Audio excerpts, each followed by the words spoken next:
आजच्या जगात एक प्रश्न सतत आपल्याला छळतो. खरं काय, खोटं काय, कोणाचं ऐकायचं, कोणावर विश्वास ठेवायचा. सोशल मीडिया, यूट्यूब, प्रवचन, पुस्तक, मोटिवेशनल सेशन सगळीकडे ज्ञानाचा महासागर आहे. पण तरीही माणूस अधिक गोंधळलेला का? तर संत तुकाराम महाराज याच प्रश्नाचं उत्तर देताना अभंगामध्ये कडवट सत्य सांगतात. हा अभंग आपण फक्त ऐकणार नाहीत, तर तो आपल्या दैनंदिन जीवनात कसा लागू पडतो हे समजून घेऊया. तर अभंग असा आहे. माया ब्रह्म ऐसे म्हणती धर्मठक, आपणा सरीशे लोक नागिविले. विषयी लंपट शिकवी कुविद्या, मना मागे नांद्या होऊन फिरे. करुणी खाता पाक जिरे सुरन राई, करिता अत्यत्यायी दुःख पावे. औषध द्यावया चाळविले बाळा, दावनी या गुळा दृष्टी पुढे. तरावया आधी शोधा वेदनावानी, वांजट बोलणी वारा त्यांची. तुका म्हणे जया पिंडाचे पाळन, न घडे नारायण भेटतया. तर संत तुकाराम महाराज माया ब्रह्म ऐसे म्हणती धर्मकट. तर तुकाराम महाराज म्हणतात, काही तथाकथित ज्ञानी धर्माचे ठेकेदार माया म्हणजेच ब्रह्म आहे असे सांगून लोकांना फसवतात. आज काही लोक म्हणतात, जे मिळेल ते बघा, हाच जीवनाचा अर्थ आहे. पैसा, प्रसिद्धी, सत्ता हाच देव आहे.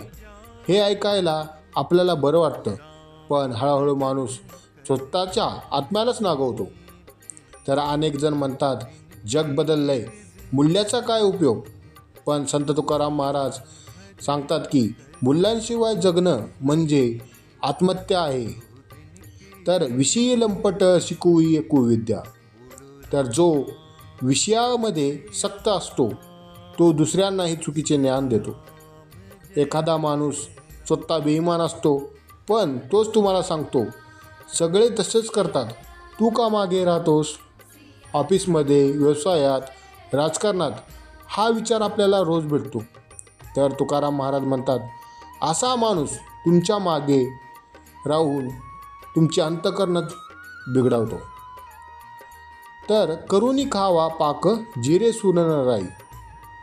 स्वतःसाठी सगळे केल्यास सुख वाटते, पण दुसऱ्यासाठी केल्यास त्रास वाटतो. तर आपण मोबाईल पाहतो तेव्हा आपल्याला आनंद होतो, पण जेव्हा आईवडिलाची सेवा करायची येते तेव्हा आपल्याला कंटाळा वाटतो. जेव्हा आपण स्वतःसाठी खर्च करतो तेव्हा मजा वाटते, पण तेच आपण एखाद्या गरिबाला दान धर्म किंवा मदत करायचं असेल तर आपल्याला ते ओझं वाटतं. तर तुकाराम महाराज सांगतात, अहंकारात केलेले प्रत्येक कर्म शेवटी दुःखच देतं. तर पुढे औषध द्यावया चाळविले बाळा. तर मुलाला औषध द्यायचं असतं, पण ते गोड गुळात लपून दिलं जातं. तर खरं ज्ञान कडू असतं, म्हणून खोटं ज्ञान गोड शब्दात दिलं जातं. आज अनेक मोटिवेशनल स्पीकर म्हणतात, तू काही केलंस तरी यशस्वी होशील, तुला शिस्त आणि संयम नको. तर तुकाराम महाराज सावध करतात, गोड बोलणं म्हणजे खरं ज्ञान नसतं. तर सावध राहा. जे गोड बोलतात ते तुम्हाला खरंच ज्ञान देतात असे नाही. तरावया आधी शोधा वेदवान. जर खरंच तरायचं असेल तर वेदवाणी, सद्ग्रंथ, संत वचनाचा आधार घ्या. आपण काय करतो, 30 सेकंदाचा रील पाहतो आणि त्यालाच जीवनामध्ये खरं मानतो. तर संत तुकाराम महाराज म्हणतात, रिकाम्या बोलण्याला वारा दाखवा, रिकाम्या बोलांना वारा दाखवा. जया पिंडाचे पाळन न घडे. जो स्वतःच्या शरीराचे आचरणाचे शुद्ध पालन करत नाही त्याला नारायण भेटत नाही. तर ध्यान हवं पण शिस्त नको, भक्ती हवे पण संयम नको, देव हवा पण अहंकार सोडायचा नाही. तर तुकाराम महाराज स्पष्ट सांगतात, देव बाहेर नाही, तो शिस्तीत आहे. तर आजच्या तरुणांना एकच संदेश द्यायचा आहे. आजची तरुणाई प्रचंड हुशार आहे, पण दिशाही नाही. तर संत तुकाराम महाराज सांगतात, गोड शब्दावर नाही तर आचरणावर विश्वास ठेवा. चमकदार यशावर नाही तर शांत मनावर लक्ष द्या. लोक काय म्हणतात यापेक्षा तुमचं अंतरंग काय सांगतं हे ऐका. कोणाचं हे ऐकताना विचार करा, तो स्वतः कसा जगतो.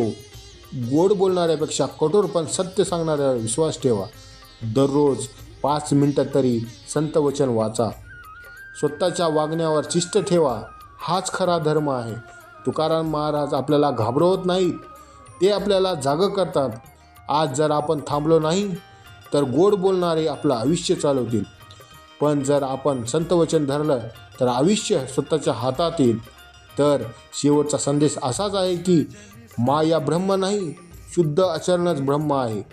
जय जय रामकृष्ण हरी. जय संत तुकाराम महाराज की जय. जर तुम्हाला हा व्हिडिओ आवडला असेल तर लाईक, शेअर आणि सबस्क्राईब करा. धन्यवाद.